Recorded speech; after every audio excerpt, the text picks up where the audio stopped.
আসসালামু আলাইকুম। সবাই কেমন আছেন? আশা করি সবাই ভালো আছেন। আমিও আল্লাহর রহমতে আলহামদুলিল্লাহ অনেক ভালো আছি।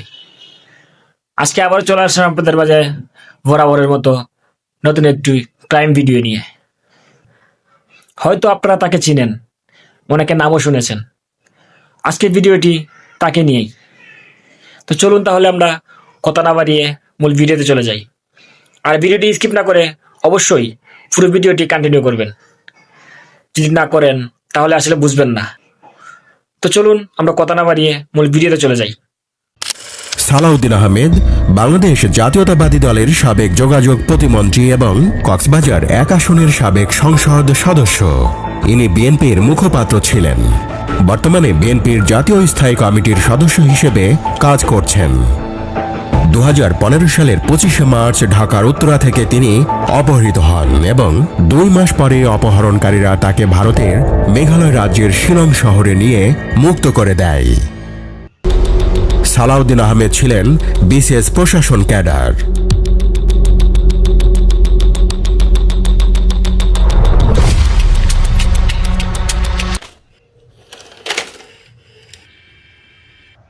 সালাউদ্দিন আহমেদ ১৯৬২ সালের ৩০শে জুন কক্সবাজার জেলার তৎকালীন বৃহত্তম চকরিয়া উপজেলার পেকুয়া ইউনিয়নের ঐতিহ্যবাহী শিকদারপাড়া গ্রামে সম্ভ্রান্ত মৌলভী পরিবারে জন্মগ্রহণ করেছিলেন।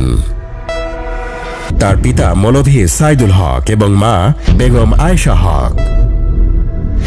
পেকুয়াতে প্রাথমিক পর্যায়ের পড়ালেখা শেষ করে কিশোর সালাউদ্দিন আহমেদ পেকুয়ার শিলখালী উচ্চ বিদ্যালয় হতে রেকর্ড সংখ্যক নম্বর পেয়ে ১৯৭৭ সালে এসএসসি পরীক্ষায় উত্তীর্ণ হন।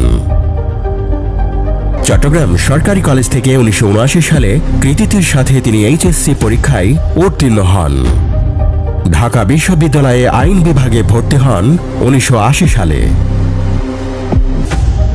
ঢাকা বিশ্ববিদ্যালয়ে অধ্যয়নকালে তিনি জাতীয়তাবাদী ছাত্র দলের কেন্দ্রীয় নির্বাহী কমিটির সহসভাপতি সহ সফলতার সাথে আরও বিভিন্ন পদে গুরুত্বপূর্ণ দায়িত্ব পালন করেন।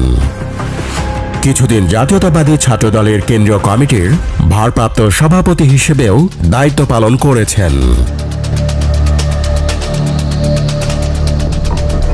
ছাত্রদলের দায়িত্বে থাকাকালে স্বৈরাচারী সরকারের রোষানলে পড়ে গ্রেপ্তার হয়ে জেল খেটেছেন অনেকবার। ঢাকা বিশ্ববিদ্যালয় থেকে ১৯৮৪ সালে এলএলবি ও ১৯৮৬ সালে এলএলএম ডিগ্রি অর্জন করেন এবং বাংলাদেশ বার কাউন্সিলে আইনজীবী তালিকাভুক্তি পরীক্ষায় উত্তীর্ণ হয়ে অ্যাডভোকেট হিসেবে সনদ লাভ করেন। সপ্তম বিসিএস পরীক্ষায় ১৯৮৫ সালে অংশ নিয়ে তিনি বিসিএস প্রশাসন ক্যাডারে উত্তীর্ণ হন। ১৯৮৮ সালের ১৫ই ফেব্রুয়ারি বিসিএস প্রশাসনিক চাকরিতে যোগদান করেন। বগুড়া জেলা প্রশাসনের সিনিয়র সহকারী সচিব হিসেবে দায়িত্ব পালনকালে ১৯৯১ সালে তিনি তৎকালীন সরকারের প্রধানমন্ত্রী বেগম খালেদা জিয়ার সহকারী একান্ত সচিব বা এপিএস হিসেবে যোগ দেন। ১৯৯৬ সালের জানুয়ারিতে এই সরকারি চাকরি থেকে ইস্তফা দিয়ে সালাউদ্দিন আহমেদ সক্রিয়ভাবে রাজনীতিতে নেমে পড়েন। এরপর ষষ্ঠ, সপ্তম ও অষ্টম জাতীয় সংসদ নির্বাচনে অংশ নিয়ে তিনি চকরিয়া পেকুয়া থেকে জাতীয় সংসদ সদস্য নির্বাচিত হন।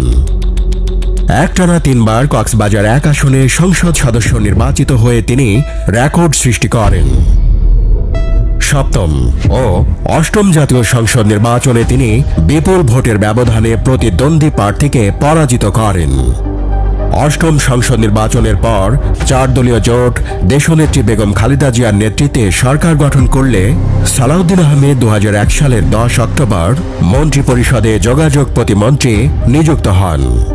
পাশাপাশি কক্সবাজার জেলার ইনচার্জ মিনিস্টার হিসেবেও দায়িত্ব পালন করেন। সালাউদ্দিন আহমেদই একমাত্র রাজনীতিবিদ যিনি যোগাযোগ প্রতিমন্ত্রী হয়ে স্বাধীনতা উত্তর কক্সবাজার থেকে সর্বপ্রথম মন্ত্রী হয়েছেন। সালাউদ্দিন আহমেদ বৃহত্তর চকরিয়া থেকে কিছু অংশ আলাদা করে ২০০২ সালের ২৭ ফেব্রুয়ারি পেকুয়া নামক একটি আলাদা উপজেলা প্রতিষ্ঠা করেন। ২০০৭ সালের ৬ ফেব্রুয়ারি থেকে ২ বছর ২ মাস 111 সরকারের কারাগারে বন্দী থেকে ২০০৯ সালের ২৯শে মার্চ তিনি কারামুক্ত হন। সালাউদ্দিন আহমেদ কারাগারে থাকা অবস্থায় এর মধ্যে নবম জাতীয় সংসদ নির্বাচন অনুষ্ঠিত হলে তার সহধর্মিণী অ্যাডভোকেট হাসিনা আহমেদ কক্সবাজার 1 আসনে 4 দলীয় জোটের মনোনয়ন নিয়ে প্রতিদ্বন্দ্বী প্রার্থীকে প্রায় 36,000 ভোটের ব্যবধানে পরাজিত করে সংসদ সদস্য নির্বাচিত হন। সালাউদ্দিন আহমেদ 1996 সালে প্রথমে কক্সবাজার জেলা বিএনপির আহ্বায়ক এবং পরে কাউন্সিলের মাধ্যমে কক্সবাজার জেলা বিএনপির সভাপতি নির্বাচিত হন। পরে 2010 সালে বিএনপির জাতীয় কাউন্সিলে সালাউদ্দিন আহমেদ কেন্দ্রীয় নির্বাহী কমিটির যুগ্ম মহাসচিব নির্বাচিত হন। এরপর তিনি ভারতের মেঘালয়ের শিলং শহরে নির্বাসিত থাকা অবস্থায় বিএনপির সর্বোচ্চ নীতি নির্ধারণী ফোরাম জাতীয় স্থায়ী কমিটির সদস্য নির্বাচিত হন। 2015 সালে বাংলাদেশের জাতীয় রাজনীতির উত্তাল সময়ে কেন্দ্রীয় বিএনপির মুখপাত্র হিসেবে দায়িত্ব পালনকালে 2015 সালের 10 মার্চ ঢাকার উত্তরার একটি বাড়ি থেকে আইনশৃঙ্খলা বাহিনীর পরিচয়ে অচেনা মুখোশধারী অপহরণকারীরা সালাউদ্দিন আহমেদকে চোখ বেঁধে গুপ্ত স্থানে তুলে নিয়ে যায়।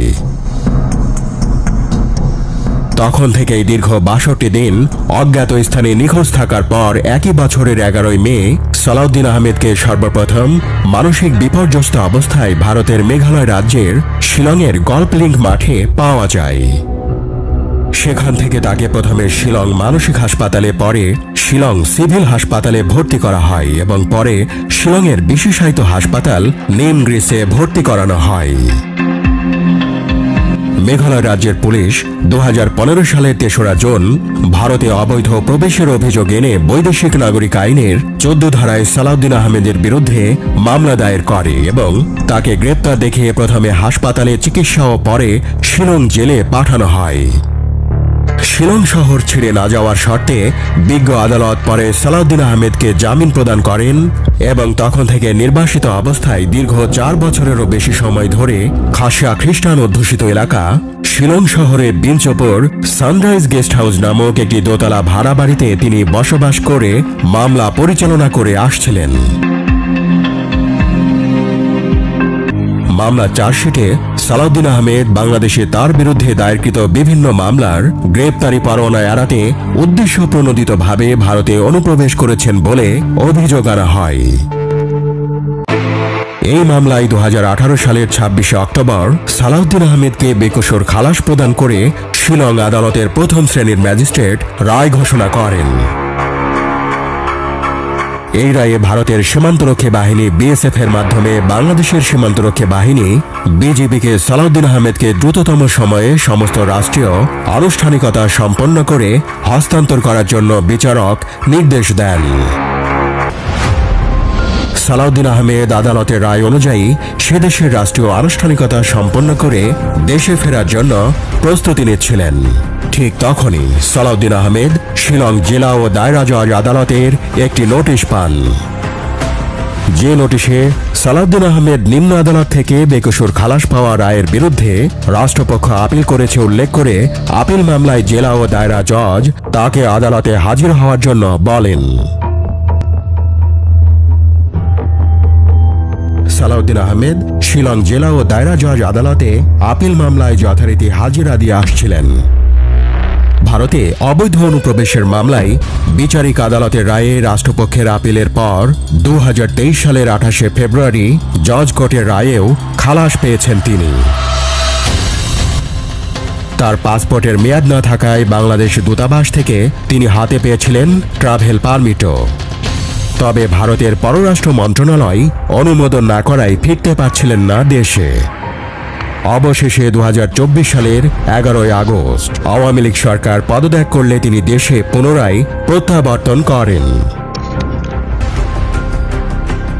সালাউদ্দিন আহমেদের স্ত্রী হাসিনা আহমেদ, তাদের রয়েছে 2 ছেলে এবং 2 মেয়ে। ধন্যবাদ সবাইকে পুরো ভিডিওটি ধৈর্য সহকারে কন্টিনিউ করার জন্য। আর যারা নতুন এরকম আপডেট ভিডিও পেতে অবশ্যই আমাদের চ্যানেলটি সাবস্ক্রাইব করে পাশে থাকা বেল আইকনটি বাজিয়ে দিবেন। আর অবশ্যই কমেন্টে আপনার মতামত জানাতে ভুলবেন না। আর পরবর্তীতে আপনারা কার ভিডিও দেখতে চান তা অবশ্যই কমেন্টে জানিয়ে দিবেন।